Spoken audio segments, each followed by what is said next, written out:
ಏನಂದು ವಾಸ್ welcome back to my YouTube channel. ಮನೇಲಿ waste ಅಂತ ಬಿದ್ದಿರೋಂಥ ಫೋಮ್ ಶೀಟಿಂದ ಈ ಥರ ಬ್ಯೂಟಿಫುಲ್ ಆಗಿರೋವಂಥ ಫ್ಲವರ್ ಮಾಡೋದಂತ ಹೇಗೆ ಅಂತ ಹೇಳ್ತಾ ಇದ್ದೀನಿ ಈ ವಿಡಿಯೋದಲ್ಲಿ. ಸೊ ವಿಡಿಯೋನ ಎಲ್ಲೂ ಸ್ಕಿಪ್ ಮಾಡಿದೆ ನೋಡಿ. ಈ ಫ್ಲವರ್ನ ನೀವೇ ಕಮೆಂಟ್ ಮಾಡಿ ಹೇಳಬೇಕು. ಈ ಫ್ಲವರ್ ಹೆಸರು ನನಗೂ ಏನು ಅಂತ ಗೊತ್ತಿಲ್ಲ. ನಾನು ರೋಸ್ ಮಾಡೋಣ ಅಂತ ಹೋದೆ, ಬಟ್ ಅದು ಟೋಟಲಾಗಿ ಡಿಫ್ರೆಂಟಾಗೇ ಬಂತು.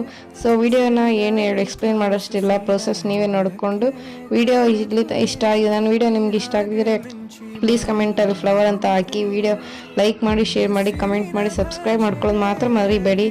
ಈಗ ನಾನೊಂದು A4 size sheet foam sheet use ಮಾಡ್ತಾ ಇದ್ದೀನಿ. ಅದರಲ್ಲಿ ಪೆಟಲ್ ಥರ ಫಸ್ಟ್ ಡ್ರಾ ಮಾಡಿಕೊಂಡು ಅದರ ರೆಪ್ಲಿಕಾ ಮಾಡ್ಕೊಳ್ತಾ ಇದ್ದೀನಿ. ಡೂಪ್ಲಿಕೇಟಾಗಿ ಒಂದು 3-4 ಡೂಪ್ಲಿಕೇಟ್ ಮಾಡ್ಕೊಳ್ತಾ ಇದ್ದೀನಿ.